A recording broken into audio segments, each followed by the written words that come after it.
And here's the thing about that guilt. It's natural. You know why it's natural? Because kids are narcissists. And when I say narcissists, I don't mean in a pathological sense. I mean that they take everything personally. They Mm. think it's all about them. So when the parents are unhappy, guess whose fault it is? The kid's In fault. in the kid's mind.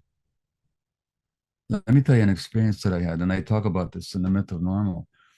Sometimes I work with psychedelics, and both as a healer, but also, personally.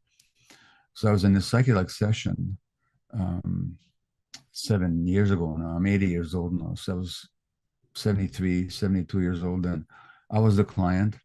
I was with this therapist, and I knew who she was. She was a therapist. I knew who I was, doctor, author, so on. So there was no confusion in my mind. But at the same time, under the influence of the mushroom, I experienced myself as a 1 year old baby.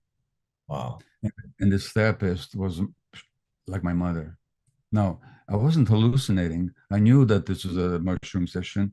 I knew who I was, where I was, with whom I was, but at the same time, I had the consciousness of a 1 year old baby. And this was my mother. And I started crying. And I said to her, I'm so sorry I made your life so difficult. Mm. Now, when I was a year old, my mother had an extraordinarily difficult time of it. Again, this is still the Yeah. second one. I took it on as an infant. Wow. And that's what kids do. So your guilt has nothing to do with you doing anything wrong. It has to do with your sense that if things are not well, it's your responsibility. And kids, that's what they believe. Now, there's something strange about that, or not strange, but intriguing about that. Because I'm saying that even that guilt had a protective value for you. Mm. Now, because let me give you this question. Things aren't going well. You're not loved the way you need to be loved. You feel scared. Your parents are unhappy. The child can make two assumptions unconsciously.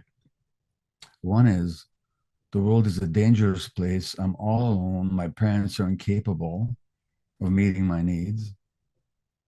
Or the child can feel all this is happening because of me. And if I work hard enough, maybe I can fix it. If I work hard enough and please them, maybe they'll love me. Maybe they'll be happy. Now, Wow. which assumption do you think is easier for the child to make?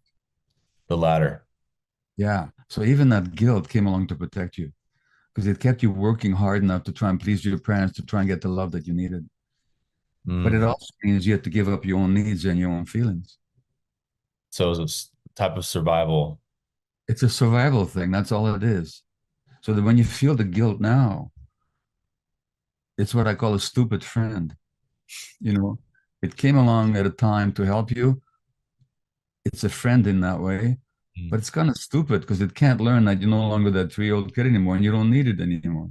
Right. So when you feel the guilt, just say, okay, hello, here you are again.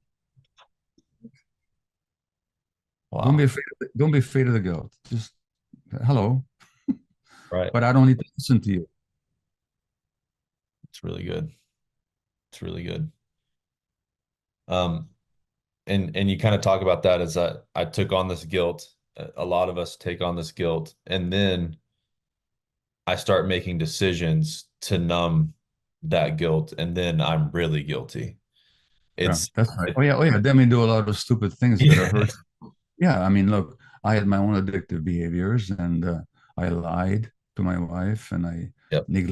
I neglected my kids. I even sometimes neglected my work to pursue my addictions, and that's what addiction will do. And yeah, then you do the 12 steps. If you do, and you do the moral inventory, and you say, "Oh my God, I really did